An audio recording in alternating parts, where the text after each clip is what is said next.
Okay, so what we want to do in this video is come on to the next section from the paper 3 HL part of the course, and again it's mostly math with a with some theory thrown in. Okay, so the very first question, we've actually seen this a few times before, all right, which is just number one. We've seen all of this about the idea of in country X the supply and demand for widgets is given by the function QS equals minus 45 plus 4.5p and QD equals 180 minus 3p. Now, we said that the, I'll go to this question here, I suppose, the bottom. Identify the slope of the supply curve. Well, the slope equals excuse me, the number before p. So the quantity supplied, this whole function is minus 45 plus 4.5p. So the number before p is 4.5. And as I keep on mentioning or making the point, it's actually not that alone. I would like you to put the sign in there as well also. Now, just to kind of look back here and have a bit of a recap, this is the slope of the quantity supplied curve as we've seen in this video and others, to be honest with you, and this is the slope, which is plus 4.5, and this is the slope of the demand curve, which is minus 3. So what you should notice is the demand curve is minus, that means it's downward sloping, and the supply curve is a positive, that means it's upward sloping. Okay, so 1A and on to 1B. Alright, now again, forgive me constantly shuffling my papers. Okay, so outline the reason why the quantity supplied increases as the price rises. We've looked at this in other videos, and I think it's great that we have consistently going over and re-going over things, so I really do make no apologies about it, but it's very important that we do that. So at higher prices, or at a higher price, the profit margin per goods sold is greater, so there's an incentive to produce and offer more goods for sale. And we also know that the supply curve equals the marginal cost curve, okay? And so since marginal costs rise at higher levels of output, a firm will only be willing to offer more units for sale per period at a higher price, okay? No problem there. Now, on to the next question. An increase in cost of production has resulted in a new supply function. And again, we have covered this in the previous video, which was on supply, the previous math video on supply. Okay, so it says draw and label the new supply curve. Right, well, the first thing we better do is write down the supply equation. We know it's, we know it's supply because we're told, it says QSI, but it's also a plus, okay? That's another reason that you should know it's supply. Now, as I always said, what you really should do for something like this is set quantity supplied equal to 0. That's a great way to find out where it crosses the price axis, the vertical axis, the axis going up the page. So I'm going to write 0 equals minus 60 plus 3p. Okay, so I'm going to bring this minus 60 over, it becomes a plus 60 equals 3p. I'm going to divide both sides by the number before the letter we're trying to find. So 3p divided by 3 is 1p, or just p, and then 60 divided by 3 is 20. So what we're saying here is that at a price equal to 20, quantity supplied equals 0. Okay, absolutely fantastic. Now let's just choose, for whatever reason, no proper reason whatsoever to do this, but I'm just going to choose something a bit outlandish and say, look, what at a price of let's say 80 now, okay? So I'm just going to say, okay, well, the QS equals minus 60 plus 3p. QS equals minus 60 plus 3 times 80. QS equals minus 60 plus 240. 240 minus 60 gives me a quantity supplied of 180. And again, that's at a price, that's a quantity supplied of 180, and that's at a price of 80. All right, so again, okay, so why do we do this? Like all that kind of stuff, constantly coming back to why. Understand what you're doing. Well, in order to draw a straight line, we need 2 points. So I've got at a price of 20, nothing is supplied, and forgive me, I've got to use this other sheet here, okay, and make sure I don't mix them up. So at a price of 20, nothing is supplied. So that's that one here. So all we have to do is put our dot there, absolutely no problem. And then what we should also be able to see is that at a price of 80, 180 units are supplied. So I'm going to go all the way up to 80, okay, and then I'm going to go all the way across to 180 there. So I had answered and drawn this diagram in the previous question set on supply, and I can't remember. I think I did something like here and here or whatever, and it's just a good idea, if you can, to choose points that are far away from each other, so you'll get a much easier way to measure them and draw them. Okay, that's just an easier way to draw them. And then what we can do here now is have S1 there, and that's the new one. Okay, that's I just need to make sure I'm not messing up anything here, and I don't think I am. Okay, so that there is the new supply curve as a result of the increase in cost of production. Okay, so that's gone down there, and then I'm flipping over this page. Okay, so, and again, we have done this before, so using your answer to part C, which we've just done, outline the reason why an increase in cost of production has resulted in a new supply curve. Now what we're saying here is an increase in the cost of production will reduce the profitability of producing the good to the firm. That is, reduce the profit margin per good sold, causing producers to be less willing to supply the good at each price. This causes an inward shift of the supply curve, and absolutely it 110% does. Okay, there's no disputing that. All right, so let's make sure we know what we're talking about. Now, again, I've got to be flipping between sheets here. So this question reads, calculate the change in producer surplus resulting from an increase in cost of production. Now, this is what we do. So I'm trying to be using all the different pens to make everything as obvious as possible. All right. So what actually was the case was this. All right. So from this here, the equilibrium price at the original, okay, was this. Okay. So the equilibrium price was 30. And the equilibrium quantity, and at this case here, it looks like and is 90. That was the first price, okay? Equilibrium price of 30 and equilibrium quantity of 90.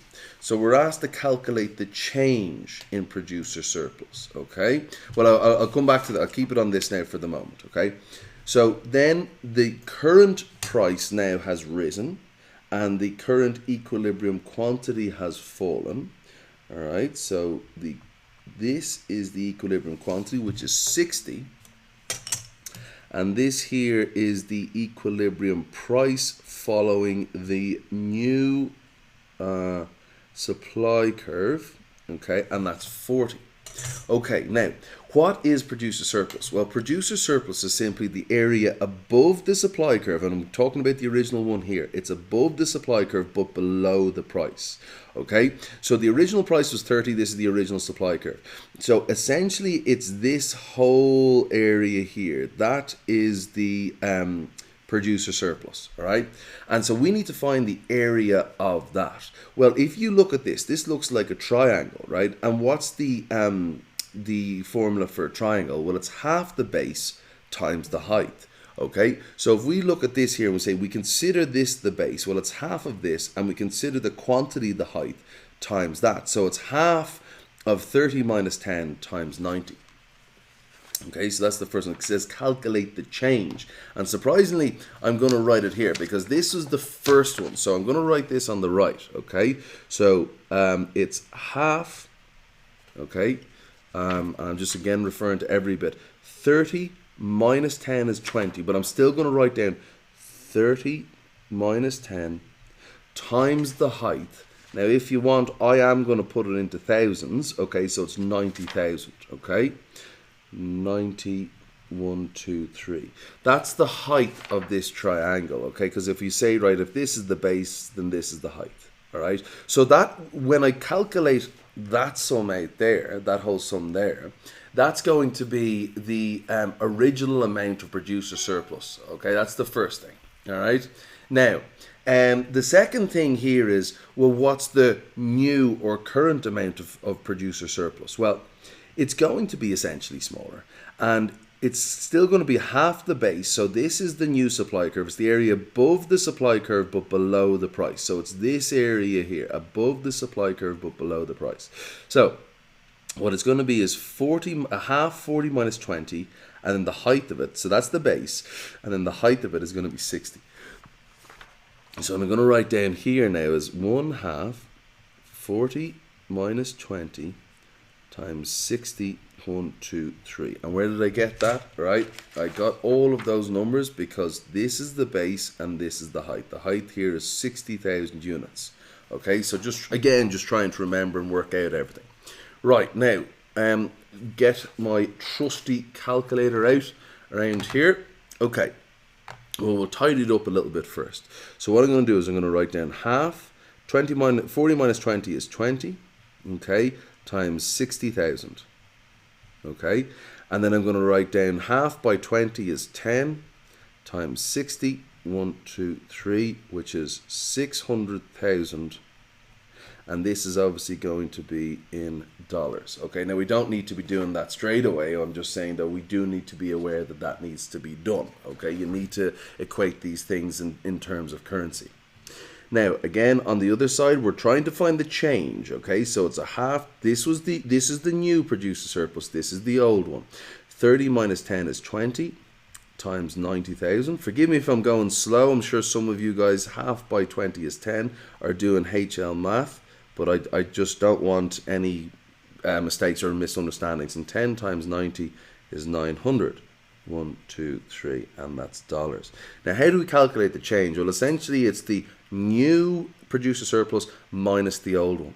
So the change, okay, change in producer surplus, okay, is 600 minus 900, which is minus 300,000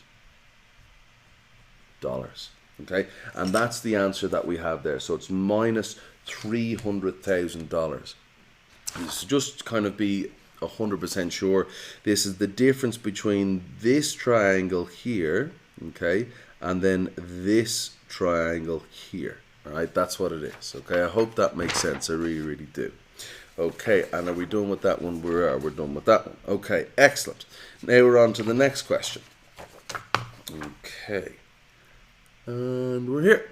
Okay, so figure 3 illustrates the market for cotton in the country of San Marcos, a small closed economy. That means there's no international trade. That's what a closed economy means. Cotton is used as an input in the San Marcos textile industry. Quantity is in thousands of kilograms. Okay, so don't forget that. That's how they always just catch you out that way. It's just really annoying, right? Well, that's what they're doing, okay? So the first thing that we're asked to do here is define this term community surplus. Now, this here, where the demand curve crosses the supply curve, that's where we get the equilibrium price and the equilibrium quantity. Okay, and the community surplus is that area below, the consumer surplus is that area below the demand curve but above the price. Okay, that's all consumer surplus. And the producer surplus is that area above the supply curve but below the price. So that triangle there gives us allocative efficiency. Okay, so now we're saying define the term social or community surplus.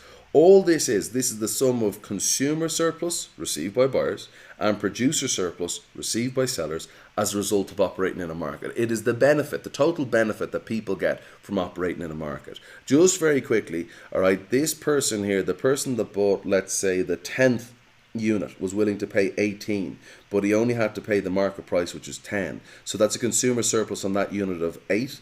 And then the seller of that was willing to, let's say that's in around 5. Okay, he was willing to sell it for 5, but he got to sell it for 10. So that's another 5 euros or dollars of producer surplus. So that's absolutely great. That's exactly what you want. Okay, now it says calculate the community or the social surplus in the market for cotton in San Marcos. Right, well, what I'm actually going to do here now is I'm going to just do maybe what I should have done already, and I'm just going to mark in now there's a number of ways to do this. I don't want people giving out to me. I just want to be able to separate. There's a better way to do this than I'm doing it, all right? But I just want people to be able to separate producer and consumer surplus. Okay, that's all that I want from this. All right, so forgive me, I'm making a lot of noise here in my ruler. Okay, so what I'm going to do is I'm going to mark out the consumer surplus. I'm going to say it's no, forgive me, I'm a little bit strange about my colors. CS.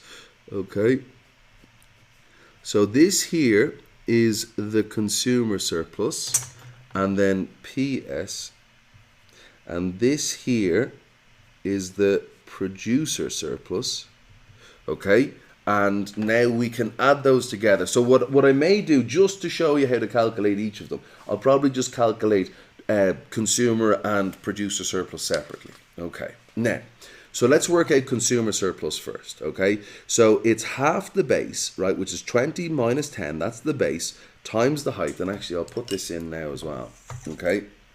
And the height is always the quantity. If you measure it the way that I'm measuring it now, it's the quantity. Now, for people screaming at me, yes, you can take 20 minus 4 and then multiply it by 50,000. Yes, you can. Okay? But what I'm going to do is I'm going to break it up separately. Okay? So, it's and obviously half, 20 minus 4 times 50. But so we're just going to calculate consumer surplus. So the first thing is, it's a half, 20 minus 10, which is the base, multiplied by 50,000, which is the height. So that's the first thing I'm going to write down here, okay? Which is, and forgive me if I do it slightly off, so 0.5 times 20 minus 10 times 50, 1, 2, 3, which is 0.5, and I'll straighten it out, times 10 times 50, 1, 2, 3, 50,000 is half by 10 is 5 times 50, 1, 2, 3, and 5 times 50 is 250,000, and I believe these are dollars. Okay, absolutely fantastic. Now, that's the consumer surplus, all right? The next one here is we're going to calculate the producer surplus. And as I said, there are a number of ways to do this. I'm only showing you how to do it by separating them out. Okay, so it's half, which is 0.5, times the base, which is 10 minus 4, times the height, which is 50,000. So what we've got here is 0.5 times 10 minus 4 times 50, 1, 2, 3, which is 1,000. Okay, so 0.5 times 6 times 50,000. Okay, which is half of 6 is 3 times 50,000. And then 3 times 50 is 150,000. Okay, 1, 2, 3. All right, and that's of course dollars again. Okay, so what I want you to see now is that total surplus equals consumer surplus, which is here, plus producer surplus, which is up there. Okay, so total surplus, I'll just write it all out, I suppose, surplus, okay, equals $250,000 plus dollars 150,000, and for a grand total of total surplus equaling $400,000. Okay, and that's that. We want total surplus to be as big as possible. That's what we want. That is a measure of how well off people are after engaging in a market. Okay, they had different reasons and different desires. The buyers wanted to buy it for as little as possible. The sellers wanted to sell it for as much as possible. And we want, and those separate and like antithetical desires combine in a market to give us that an extra well-being of 400,000 within the market. Okay, now moving on to the next stage here, just making sure on my notes. Okay, excellent. And again, we've already looked at this kind of stuff, and it's important to realize what we're doing. Okay, so it says so it says the following diagram illustrates a weekly demand for sunglasses in the town of Picton. The market supply for sunglasses in Picton is given by the equation that. Okay, using the diagram, on the diagram, plot and label the supply curve for the glasses in Picton. Right, now, what we've got to do here is, and see if I have, is that C or is that A?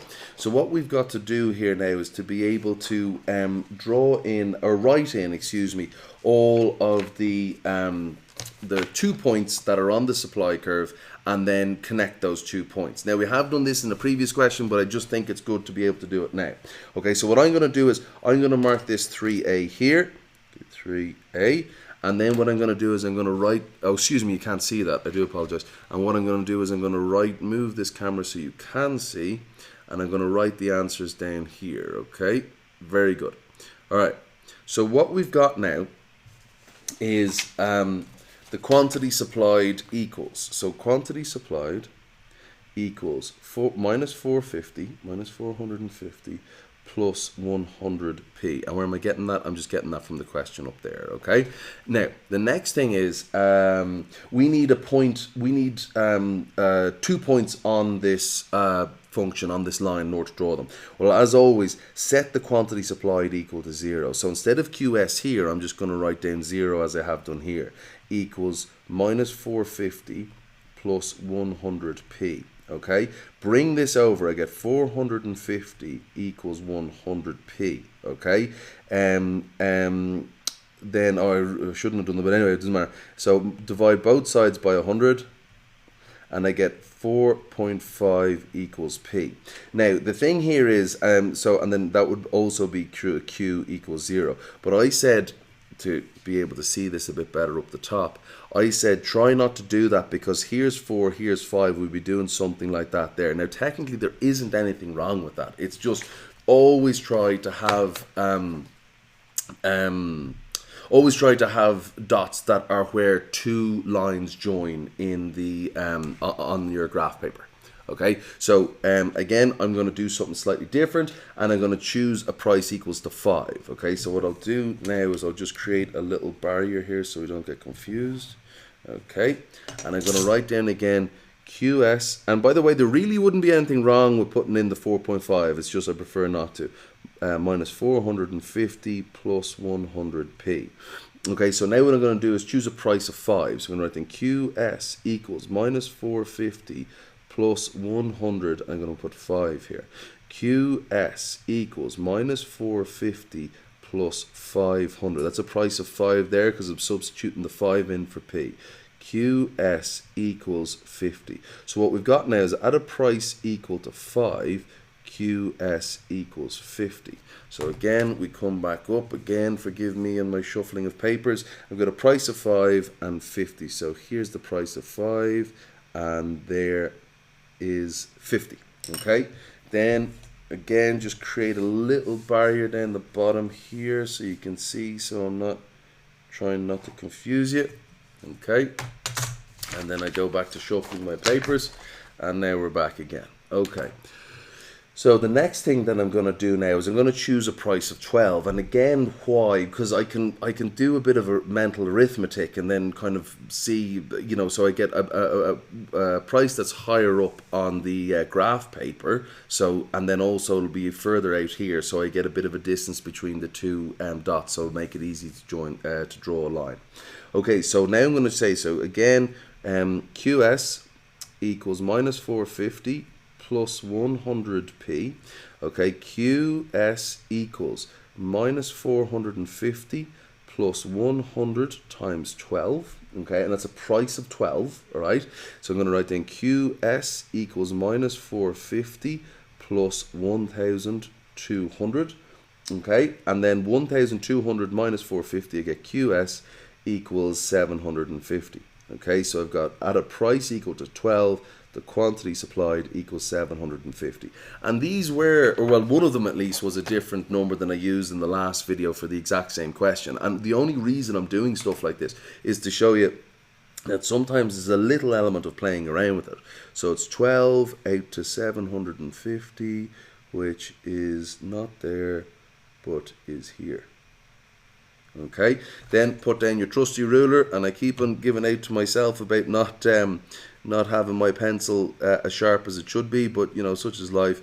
And nobody from the IB, when they're correcting this, is in any way considering, you know, measuring the distance from here to here and here to here to make sure it's absolutely perfect. There is a certain amount of scope that's allowed, and I believe at least that my diagram is within that scope. Okay, now the next thing it says here for 3B, using the diagram. So using the diagram, not using mathematics, not using algebra, using the diagram, identify the equilibrium price and quantity. Well, how do we do that? Well, we go up to our diagram then, and we go from the equilibrium point, and we draw a line and a ruler, of course, straight across, and that's 9. That's the equilibrium price is $9, okay? And the equilibrium quantity, well, we'll do the exact same thing, but instead of going across, we're going to go down, and we get 450, okay?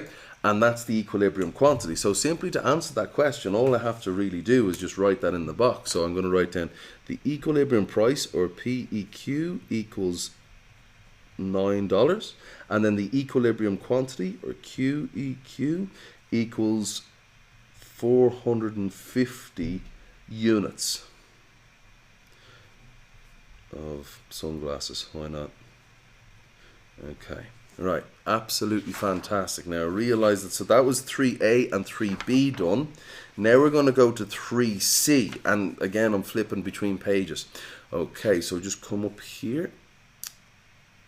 No, I need to make sure that we can see that. Excellent, there we go. Okay, so state the price at which 50 pairs of sunglasses will be supplied. Okay, well again, let's just remind ourselves quickly of what the function was.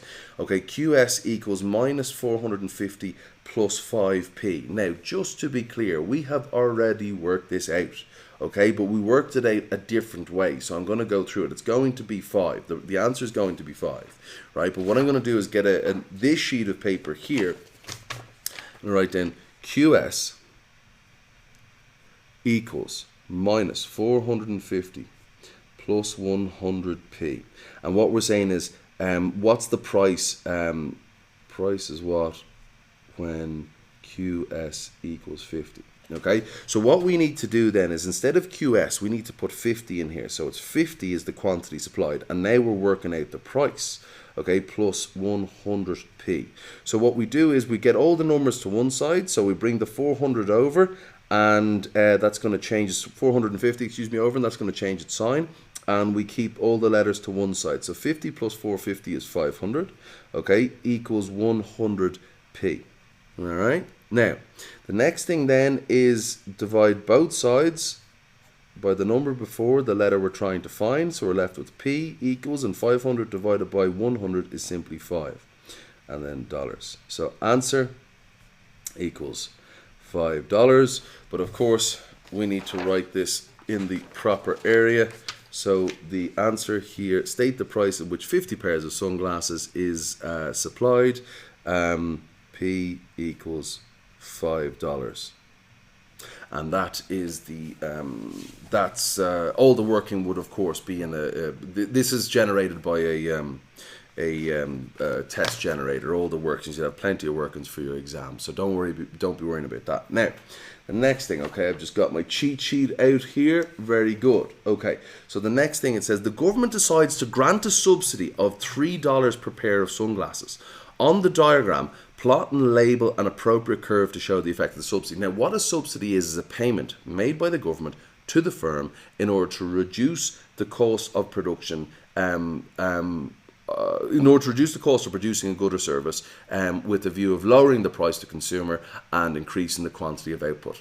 All right, so that's what a subsidy is. Now, this, I mean, basically, I'm probably doing it a bit too early, right? Because we'll be doing more and more of this stuff in a later unit, okay? I'm just organizing the camera. We will be doing more and more of this stuff in a later unit, and but I just decided to introduce you to the idea so you've seen it here first, okay?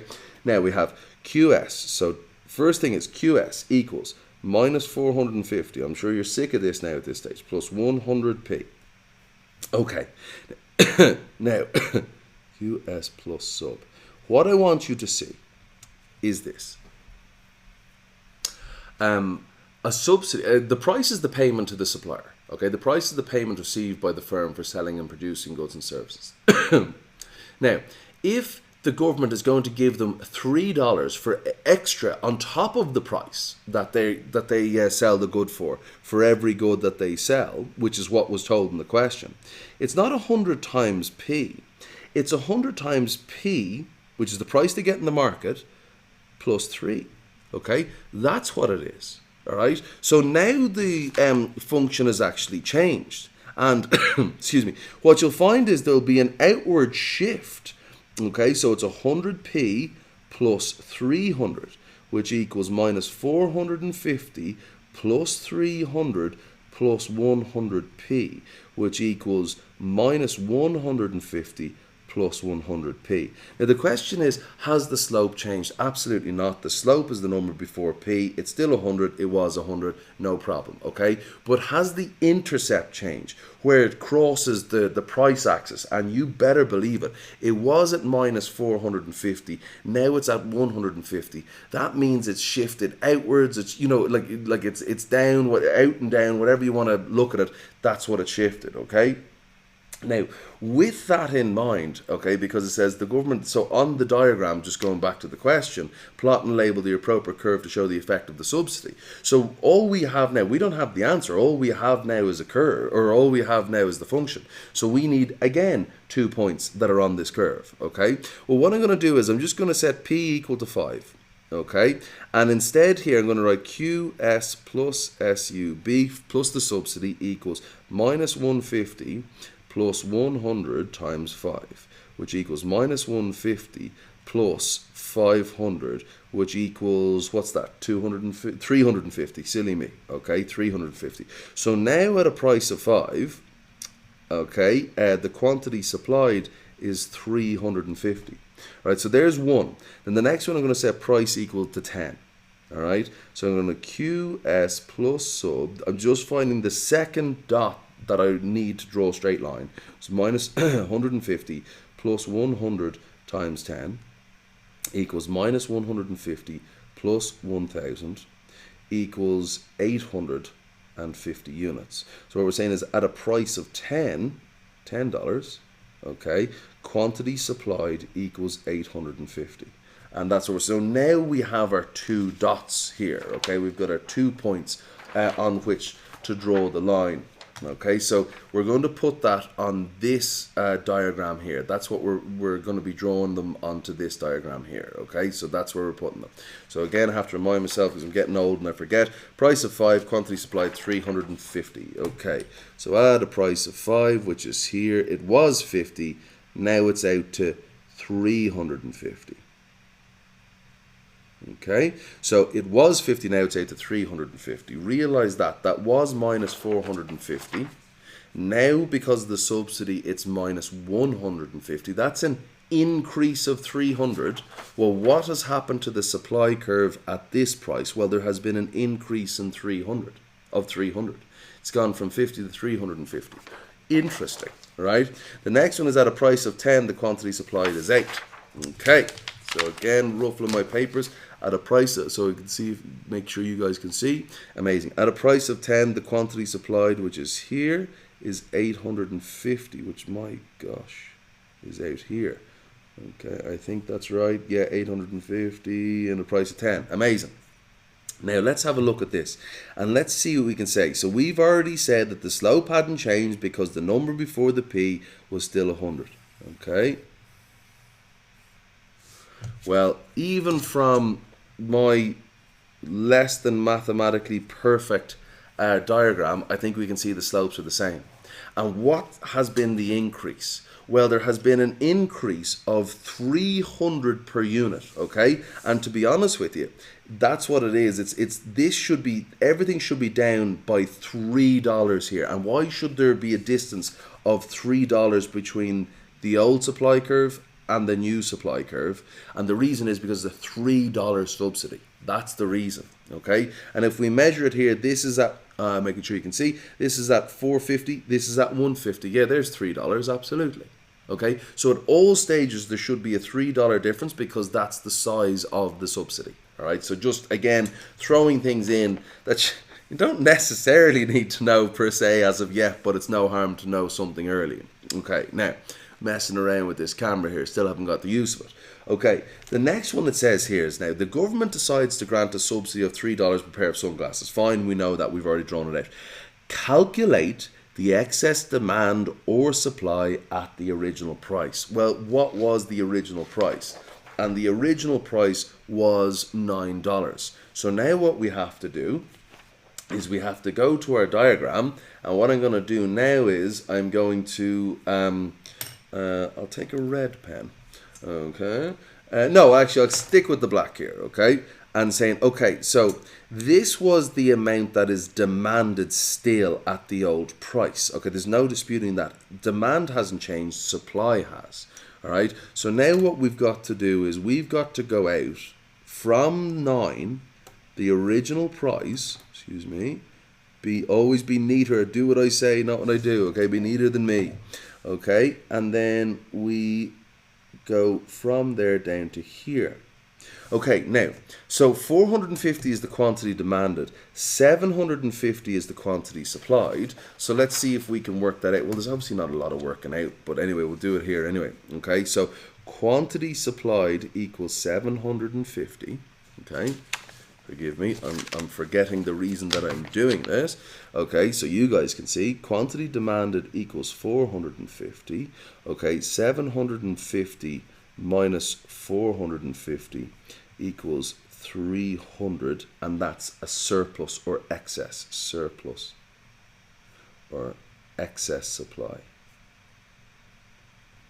Okay, and that's no problem. Well, I really hope it's no problem at the very least. I hope that makes sense, okay? Units, why not? We can write down units. Okay, now, so that's that one. Okay, so the government decides to grant a subsidy of $3 per pair of sunglasses. Really? State the new equilibrium price and quantity. Well, so what we need to do now is, I'm actually going to do this in red pen to help it stand out. All we need to do is mark out from the diagram where the supply curve with the subsidy and the old demand curve cross. Okay, so what we're doing here is we're just going from the point of intersection, and I think you'll agree that that's $7. And then also now what we're doing is going from the point of intersection down to the quantity. You can actually draw on the page, and that's 550 units. Okay, so all I'm going to say here, and I hope that makes sense, that's just where the new supply curve crosses the existing demand curve. Okay, that's all. So it's 7 and 550. So what I'm going to just do now is just flip the page, and then with my trusty blue pen, I'm going to write down PEQ2 equals $7. Okay, and then QEQ2 equals 500 oh my god, that was unusual, 550 units. Okay, and there we go. And I hope that makes perfect sense. Okay, I hope you see where all these figures are coming from. Now we get rid of that, and we're on to 3G. So again, back to a little bit of theory. Okay, so now the government decides to grant a subsidy of $3 per pair of sunglasses. Really, I haven't heard that before.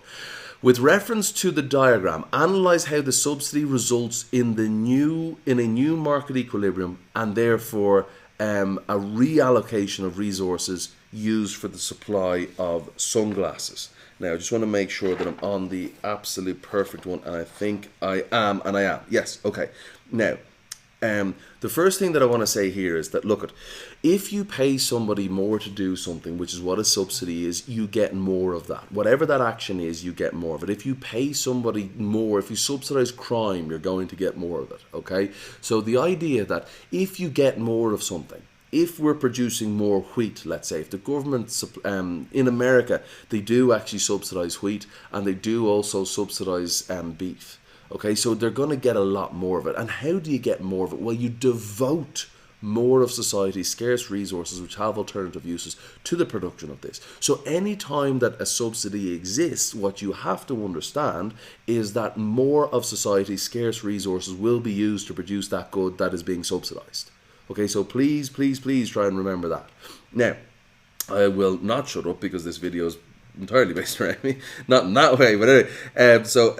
A subsidy reduces cost to the producer, which increases the profit per good sold, which therefore increases supply. Okay, it's just logic. That's all economics is, right? Therefore, equilibrium output will increase from 450 to 550. And forgive me for just annoying you, but as you can see here, it was 450. After the subsidy, it's now 550. Okay, and equilibrium price will decrease from €9 to $7. Okay, so it was the equilibrium price at $9 from the intersection of the original and only demand curve and then the original supply curve down to the intersection of the only demand curve and the new supply curve with the subsidy, so from $9 to $7. Okay, no problem there. As output has increased, as we're making more of this stuff, more of society's scarce resources must be allocated to the production of sunglasses. And that's all that's saying. If you want more of something, you've got to allocate more of society's scarce resources which have alternative uses. Okay. Now, the next one here is define the term producer surplus. Producer surplus is the difference between the price the producer receives for selling the good and the lower price of what they would have been willing to sell the good for. That's essentially what it is. It's the benefit to the consumer, to the producer of operating in the market. Okay, so they might have been willing to sell the good for $4, but because of a market, originally they were getting 9, and then they were getting 7. But don't forget, they were getting an extra 3 because the subsidy every good that they sold. So they're actually getting a reward of 10, even though they may have been willing to sell it for 4. Okay, so the producer surplus, and I might as well go back to it here. With the subsidy, the producer surplus is the area above the supply curve and below the price. Okay, but there is more surplus than that because of the subsidy, but we'll do that later on when we come to international. Okay, so the government decides to grant a subsidy of $3 per pair of sunglasses. Calculate the level of government expenditure necessary to fund this. Well, this is really important, okay, and it's a smart thing to ask, and this will really show up why any type of government intervention in general is never really desired at all, right? And even though the IB teaches that it is, it's not. Okay, so they have to pay $3 for every pair of sunglasses that are sold, and now there's $550. 550 units of sunglasses sold. So the idea is that if there's 550, okay. Sunglasses sold, and then the government has to pay $3 per pair of sunglasses. Okay, so what we're saying here is that the government expenditure, okay, equals 1 times the other. Why not? I'll do it on camera. Okay, equals 3 times 550. Oh, that's embarrassing. Okay, sorry, you couldn't see that. 3 times 550, which equals 1650. Okay, amazing. All right, so that's 1650. Okay, now this is the part, at least here, they actually we make an intelligent comment about the problems with subsidies. Okay, so it costs the government, which is the taxpayer, because the government doesn't have any money. The only money the government has is the money it takes off us. Okay, so it costs the government, it costs us, society, $1,650 in order to supply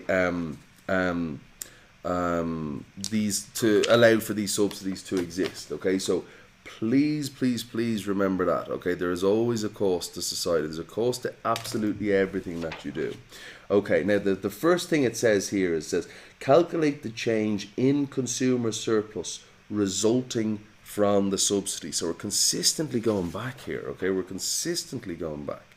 All right, so what we have here is that consumer surplus was from 18 to 9 and out to 450. Okay, now consumer surplus, again, is the area below the demand curve and above the price. It's from 18 to 7, okay, and it's out to 550. So that's the first thing that I'm going to write down now, okay? So I'm going to sneak this in here, just here, new consumer surplus, okay? So it's 0.5 times 18 minus 7. And again, where am I getting these numbers from? Okay, well, I'm getting the 18 because that's where the demand curve touches. And minus 7, that will tell me that that's the new equilibrium price is the 7. And that 18 minus 7 will tell me the length of the base, okay? And then I'm going to multiply that by 550, which I'm choosing, well, which is the height, okay? And is this in thousands? No. Okay, so 550.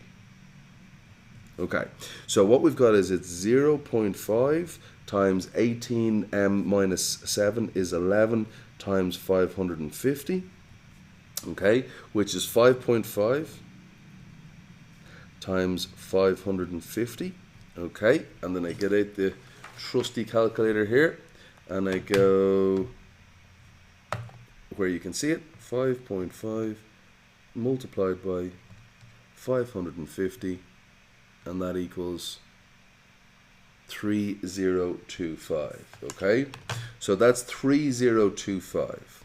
So I'm gonna have to sneak it in here. 3025.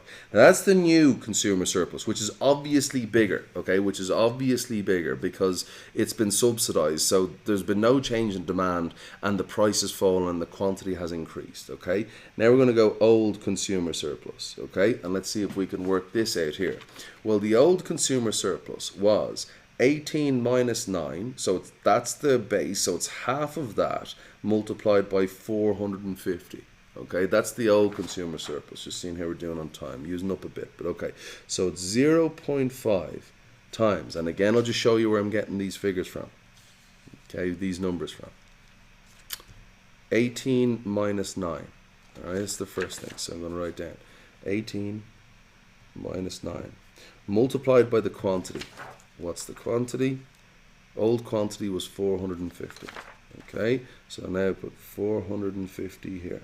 All right, so it's 0.5 times 9 times 450, which is 4.5, which is half of 9 is 4.5 times 450. Just put this calculator here, 4.5 times 450, and I get 2025. Okay, that's what I get, 2025. So the change in consumer surplus, do not forget that producer and consumer and total surplus are measured in terms of currency. Okay, so the change, okay, so there's been an increase, shall we say, write this here, increase of $1,000 consumer surplus. Okay, and I hope that makes sense, okay? Calculate the change in producer surplus as a result of the subsidy. Okay, well, I'm going to actually have to be very, very strict with the space that I use along here. Okay, so the first one is I'm going to calculate. I'm going to write new producer surplus, and actually, if you forgive me for 1 second, I'm going to need to draw a line here to make sure that I have space to write stuff out. Okay, so that's that one. Okay, now. The first thing is, what's the producer surplus? What's the change, right? Well, the new one is what we're going to be dealing with, okay? So it's the area above the supply curve, which is this area here, okay? It's above the supply curve and below the price. So it's 7 minus 1.5, half of that, multiplied by 550. That's the new one, okay? That's the new producer surplus. So it's half times 7 minus 1.5 multiplied by 550. Okay, that's the first thing then. Okay, then the next one is, it's going to be 0.5. This is the next line down, and what's that, 5.5? Yes, it is. 7 minus 1.5 is 5.5 times 550. Okay, I'm going to do another straight line across here just to give myself more room. This is very squished, but such is life. Okay, which is half of 5.5 is 2.75 times 550, and now I am going to have to get my calculator out. Okay, so we've got 2.75 multiplied by 550, and that equals 151250. So I'm going to write that here, 1512.50. Okay, now I'm creating a table here to do all this. Mother of God, space is tight, lads. Okay, now the next thing says is, right, so it says to calculate the change in producer surplus. So that was the new one. Now I'm going to write down the old producer surplus. Okay, old PS. Okay, well, the old PS was the area above this supply curve, the old supply curve, and below the price. So this was it here. So it's 9 minus 4.5 multiplied by 450. Okay, so it's a half, 0.5, 9 minus 4.5 multiplied by 450. Okay, so that's 0.5 times 9 minus 4.5 is 4.5 times 450. Okay, I believe that's 2.25, and I am right, 2.25. Half times 4.5 is 2.25 times 450. Okay, and then I think I've reached the limit of my mathematical capability. Okay, and I get, 2.25, 2.25, can't even put it into the calculator, right? By 450 equals, yeah, okay, so it's 1012.5, okay, so I got 1012.50, okay, and that's it. Sorry, it's not at all, excuse me, I do apologize, that's a decimal point, that's a comma. Okay, so last bit here is the change, okay, so the change in consumer surplus, and the change in producer surplus. For you must forgive me, lads, I keep on making silly mistakes like that. Do what I say, not what I do, okay? So what I'm going to write down here is it's 1512.50 minus 1012.50, okay? And all we do is, I mean, I actually do feel confident working that out, but it's 1512.5 minus answer equals, and it's 500. Okay, and it's $500. Okay, $500 increase in producer surplus. Okay, now that honestly isn't that hard, right? Like, you just need to know what you're doing. You need to know what producer surplus is. It's the difference between the price that the seller receives for the good and the price that they were willing to sell the good for. Okay, that's not difficult at all, and particularly not when it's compared to this. Okay, this isn't that difficult either. You got this. You just have to understand. So we had already established that the cost of this subsidy to the government, and I don't like saying that because it's not to the government, it's to the taxpayer. The cost of the subsidy to the taxpayer was $1,650. Okay, we have calculated that the increase in consumer surplus, all right, we've already calculated up here, was 1,000. Consumers are better off by 1,000, absolutely, no disputing that. We've also calculated that the increase in producer surplus is 500. So producers are better off by 500. Now, you can be a consumer and a producer, okay, so no problem there. But what was the cost of that? So consumers are better off and producers are better off, but aren't all taxpayers consumers and producers? So let's think about this, okay? With reference to the diagram and your answers to part D, explain how the subsidy will impact allocative efficiency in the market for sunglasses in Picton.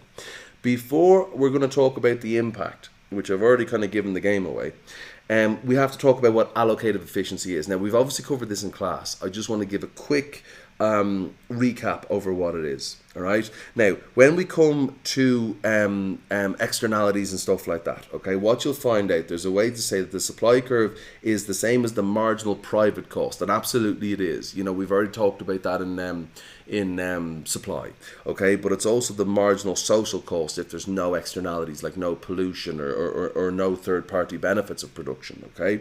And then the demand curve is the marginal private benefit, absolutely, you know, it's the marginal benefit of consuming one extra unit of a good, and it's also, if there's no what's called externalities, it's the marginal social benefit, okay.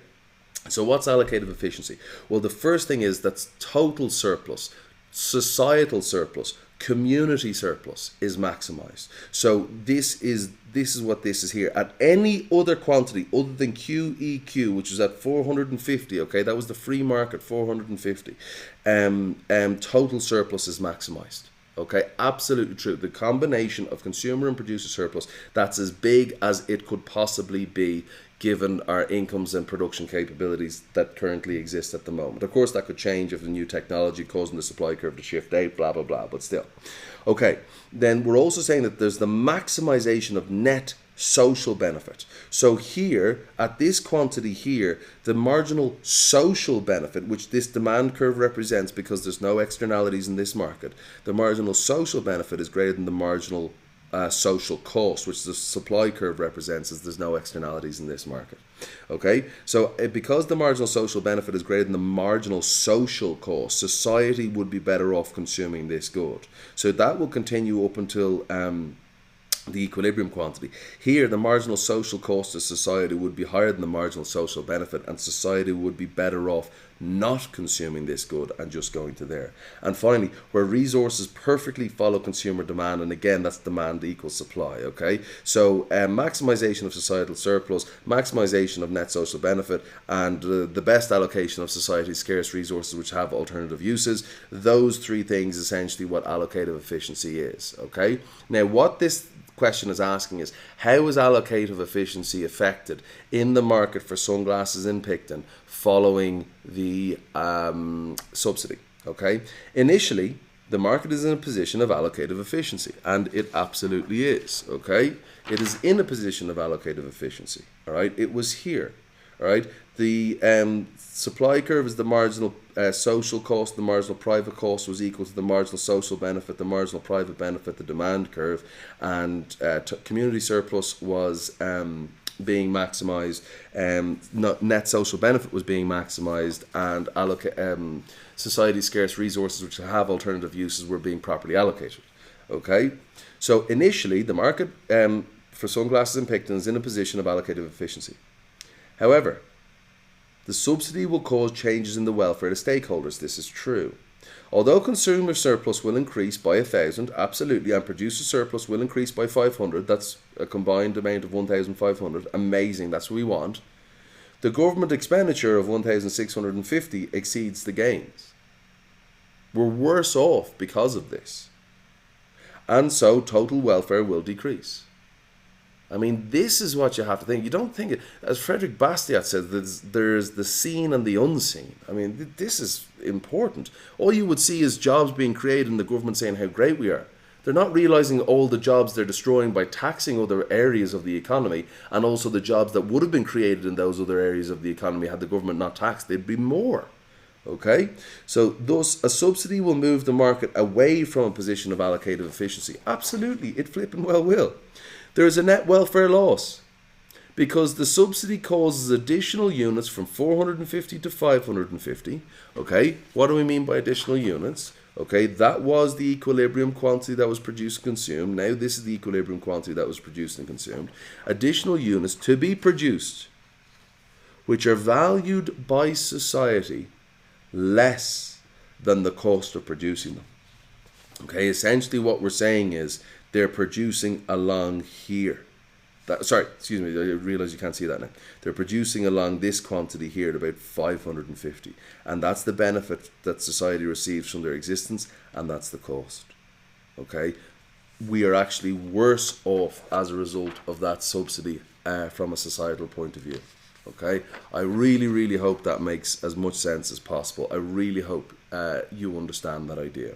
Okay, so I'm actually going quite a bit over time here, and I don't wish to do that. So, explain the meaning of the term allocative efficiency and its implication for social or community surplus. Well, maybe I should have done this first, but we've already done it, so let's have this as a recap, okay? Allocative efficiency means that society's scarce resources are allocated in the best possible way, and as a result, just the right amount of the good is produced from society's point of view. And then when we do this, this results in community surplus being maximized. And what's community surplus? The addition of consumer and producer surplus. Define the term productive efficiency. Now, don't be worrying about this. Like obviously if you're doing paper 3, you're going to be doing HL, and we'll come to this much later. But productive efficiency exists if production takes place at the minimum point of what's called the average cost curve or the average total cost curve. And this occurs where average cost equals marginal cost, and it absolutely does. Okay? As you can see, there's nothing written on the other side, so that means that we're done. I really hope this video helped, guys. Thank you so much for your attention, and just keep on studying and keep on going through it.